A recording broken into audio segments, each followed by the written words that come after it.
Gold trusted gold buyers. మీరు తాకట్టు పెట్టిన బంగారాన్ని విడిపించి ఈ రోజు ఉన్న మార్కెట్ ధరకు కొనబడను. రీసెంట్ గా రజనీకాంత్ గారిని కలిశారు, ఆయన ట్రైలర్ చూపించారు, ఆయన ఫీడ్బ్యాక్ ఏంటి, ఆయన మీకు బెస్ట్ విషెస్ అందజేశారు? నాకు చాలా హ్యాపీగా ఉంది. కూలీకి ముందు కలిశానండి హైదరాబాద్కి వచ్చినప్పుడు. ఆయన చాలా సపోర్టివ్గా ఎంకరేజ్ చేసి you should keep doing films and I'm happy నువ్వు ఎంత మంచి సినిమా చేస్తున్నావు, ట్రైలర్ చాలా బాగుంది, ప్రతి ఒక్కరు బాగా చేశారు, డైరెక్టర్ గారిని అప్రిషియేట్ చేశారు. And he wished me really, he blessed me and I took his blessings and I'm really happy he liked it. And లేకపోతే ఆయన మొహమాటలు అక్కడ చెప్పేస్తారు. సో ఆబ్వియస్లీ ఆయన చెప్పకపోతే ప్రపంచంలో ఎవరు చెప్తారు. So yeah he did it and I'm really happy he liked it and ఆయన బ్లెస్సింగ్స్ ఉంటాయని ఎప్పుడూ ఉంటుంది. బట్ ఈ సినిమాకి ఇంకొంచెం ఎక్స్ట్రా ఉంటుందనేసి ఆశిస్తున్నారండి. చిన్నప్పటి నుంచి మంచి బాండింగ్ అనుకుంటాం మీకు రజనీకాంత్ గారికి, అంటే కలిసి ఇప్పుడు నాన్నగారికి ఫ్రెండ్ ఇప్పుడు. సో కెరీర్ గురించి ఎప్పుడైనా మాట్లాడుతుంటారు సార్, సలహాలు ఇవ్వటం కానీ ఏమన్నా? అది ఉంటుంది కదండి. సో ఇప్పుడు ఫాదర్ ఫ్రెండ్స్ అంటే మన అందరి ఇళ్ళల్లో ఫాదర్ ఫ్రెండ్స్ మన అంకుల్స్ వచ్చి క్లాసులు పీకుతారు, అలాగే అవుతుంది. బట్ అంకుల్ది అలా ఉండదు, ఆ స్టైల్ ఉండదు. ఆయనది ఆ స్టైల్ ఉండదు. హీఈస్ లైక్ ప్రాక్టికల్గా ఆయన ఒక కథలాగా ఏదో ఒకటి చెప్పి సింపుల్ అంటారు. He బ్యాక్సెస్ up. సో హార్ష్గా ఉండదు అది. కాకపోతే వచ్చిందంటే మాత్రం దగ్గరికి ఎవరు వెళ్ళలేరు. ఓకే, ఆ ఫైర్ తట్టుకోలేరు ఎవరు. ఓకే, అంటే మీ సినిమాల్లో ఖచ్చితంగా మనోజ్ ఉన్నాడంటే ఏదో ఒక రిస్కీ షాట్స్ అవి ఖచ్చితంగా ఉంటాయి. సో మిరాయిలో అలాంటివి ఏమైనా చూడబోతున్నాం మనం? ఉన్నాయండి, చాలా ఉన్నాయి. అండ్ దానికి ఎఫర్ట్స్ ఏం చేసాం ఏంటనేది ఇంకా ఒక 1 or 2 daysలో ఏదో మేకింగ్ వదులుతున్నారు అనుకుంటాను. సో దాంట్లో మీకు తెలుస్తుంది what all work we did and what training you went through అనేది. అంటే మీకు టఫెస్ట్గా ఛాలెంజింగ్ అనిపించిన సీన్స్ ఏమన్నా ఉన్నాయి సార్? ఇలాంటి ఒక యాక్షన్ సీన్స్ కానీ అలాంటివి ఏమన్నా దీంట్లో? ఆ క్లైమాక్స్ అప్పుడు నాకు ఫైనల్గా భైరవం ప్రెస్కి జనాల్లోకి వెళ్ళినప్పుడు హెవీగా లాగి నాకు ఇది స్లైట్ ఆల్మోస్ట్ డిస్లోకేట్ అవ్వలేదు, ఆల్మోస్ట్ అవ్వబోయింది. Okay, wrist. సో ఆ బ్యాండ్ పెయిన్ ఉన్నింది నాకు. సో అండ్ దాని ఇమీడియట్గా క్లైమాక్స్ ఫైట్ ఉన్నింది నాకు. ఓకే, ఆ రిలీజ్ వెంటనే. సో ఇంకా సగం తీసాము, అనద సగం పాటు విచ్చి తీయాలి స్వర్డ్. అండ్ మొత్తం ఏంటి కత్తి తిప్పడంలోనే ఇంతే కత్తి తిప్పడం. ఈ రిస్ట్ నాకు వేసింది ఏంటి, కత్తి ఇలా కదలకుండా ఇలా ఉన్నింది. షార్ట్ అప్పుడు ఇది కత్తి తీసేటోడిని తిప్పేటోడిని. అది 2 వారాల్లో మానేది 2 నెలలకు వెళ్ళింది అనమాట. So that is one thing. And కత్తి కొంచెం పొజిషన్లో ఇలా పెట్టినప్పుడు కెమెరా యాంగిల్కి ఇలా ఉంటుంది, కరెక్ట్ పొజిషన్ ఉండాలి, ఆ లైట్ ఇలా పడాలి కరెక్ట్గా. ఆయన కార్తిక్ గారు అసలే వెరీ పర్టికులర్. సో అలా పెట్టి ఫస్ట్ టేక్ అలా ఉన్నాను, 2వ టేక్ అలా అన్నారు, 3వ టేక్ డింగ్ ఆయన సార్ చెయ్యి ఉనుకుతుంది సార్, చెయ్యి ఉనకట్లేదు సార్, ఉనికేది కత్తి అని చెప్పేటట్టు. సో ఈ రీమేజ్ ఎన్నిసార్లు పెట్టి. So that's one thing. But అందరికీ తగులుతుందండి, it is not a small thing. అందరికీ తేజకు కూడా బాగా తగిలింది అండ్ తేజ కూడా రిస్ట్ తగిలింది. ఓకే, ఇదే climax first part of the climax చేసేటప్పుడు తేజకి కేమ్ స్టిక్, నా కత్తి కూడా ఇద్దరు ఫోర్స్ కొట్టినప్పుడు ఇది vent. So with that pain he continued to finish the climax అండి. అండ్ సేమ్ థింగ్ ఇక్కడే.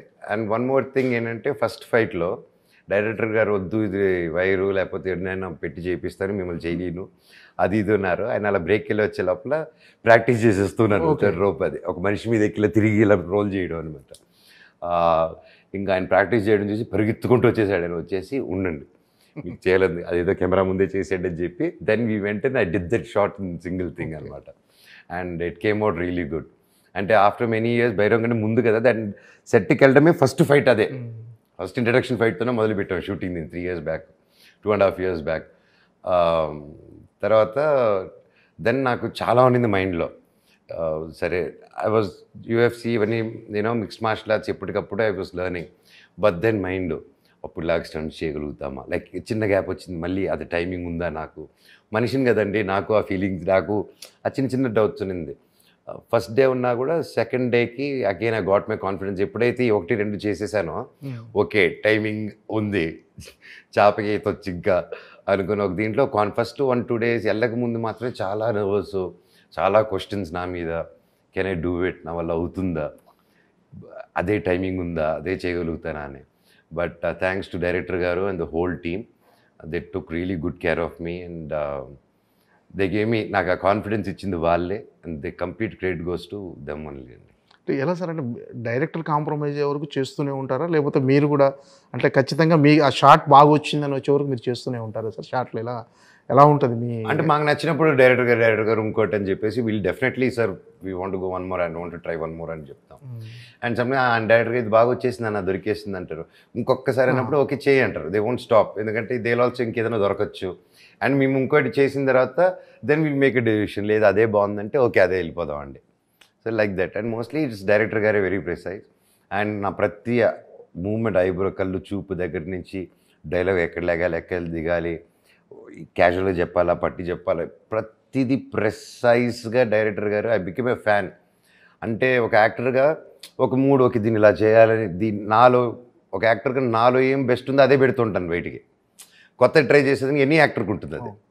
ఇంకో కొత్తది ఏదైనా తీసుకొచ్చేదానికి ఇప్పుడు అవసరమా, లేకపోతే ఎందుకు తెలియదు కాబట్టి నాకు అది చేయగలుగుతాననేది నాకు డిస్కవరీ తెలియదు. That's why director comes in.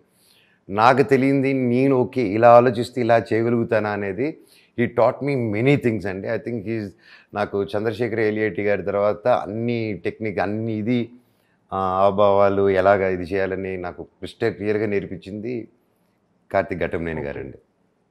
Okay. అంటే మీకు తేజుకు ఈ సినిమాలో కొన్ని సర్ప్రైజింగ్ ఎలిమెంట్స్ ఉంటాయని చెప్పేసి అన్నది, అవును. అవి లీక్ చేయొచ్చు కదా ఉంది. ఇంకంతే నాకు సర్ప్రైజ్ ఇస్తారు. విశ్వ గారు వచ్చి అదిదా సర్ప్రైజ్ వాటి వేరే సర్ప్రైజ్ ఇస్తారు నాకు. సో రియలీ అండి ప్రొడ్యూసర్ గారు కూడా విశ్వ గారు తప్ప వేరే వాళ్ళు ఇంత సపోర్ట్ చేసి ఉంటారా అనేది నమ్మలే. ఐ కాంట్ టెల్ అండి. బికాస్ ఇది ఎప్పుడో హనుమాన్ రిలీజ్ అయిన తర్వాత చేస్తే ఓకే అప్పుడు చాలా మంది చేస్తారు పాన్ ఇండియా హిట్ అయిందని. హనుమాన్ రాకముందు తేజాన్ని నమ్మి, నేను అంతకుముందు నేను గ్యాప్ ఇచ్చిన నాకు నన్ను నమ్మి, కార్తీక్ ఘట్టమనేని గారు కేవలం ఆ స్క్రిప్ట్ మీద నమ్మి విశ్వ గారు ఫస్ట్ డే చెప్పారు మనోజ్ ఇంతకుముందు స్టార్లాగా స్టార్ పవర్ అవంతా ఇప్పుడు లేదు. ఎస్ స్టార్గా పుల్ ఉంటుంది, కానీ ఫస్ట్ షోలో తేడా వస్తే ఆ తర్వాత స్టార్ లేదు, ఏమీ లేదు. స్టార్ అయినా హిట్ అవ్వాల్సిందే, నార్మల్ అయినా ఫస్ట్ షోలో టాక్ రావాల్సిందే, విచ్ ఇస్ వెరీ ట్రూ. అదే ఉంది 3 years బ్యాక్ ఏమన్నారు, ఈ రోజుకి అదే ఉంది. సో అది నమ్మి ఆయన నేను కథను నమ్మాను, ఈ వరల్డ్ని నమ్మాను, మనం అందరిని నమ్మి చేద్దాం దీని అన్నారు. అదేవిధంగా ఏమీ కాంప్రమైజ్ అవ్వకుండా ఏది 3 years వరకు ఒక సెట్ అయితే దాదాపు 6 months 1 year హోల్డ్ చేశారండి ఆయన. గ్రౌండ్లో వేసి అది వర్షం వచ్చి పడిపోతే కూడా దాన్ని మళ్ళీ బిల్డ్ చేసి మళ్ళీ షూట్ చేశారు. How many people would dare to do that?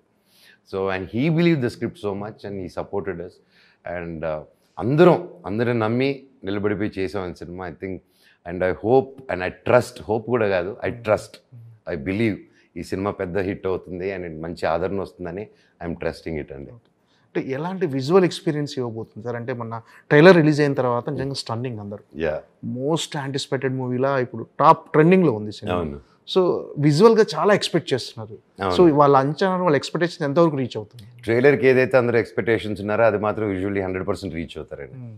100% reach అవుతారు. ఓకే, ఇట్స్ ఫినామినల్గా తీశారు. ఓకే. అంటే మీ క్యారెక్టర్ని, మీ క్యారెక్టరేషన్ని ఎంతవరకు ఆడియన్స్ ఎంజాయ్ చేయబోతున్నారు?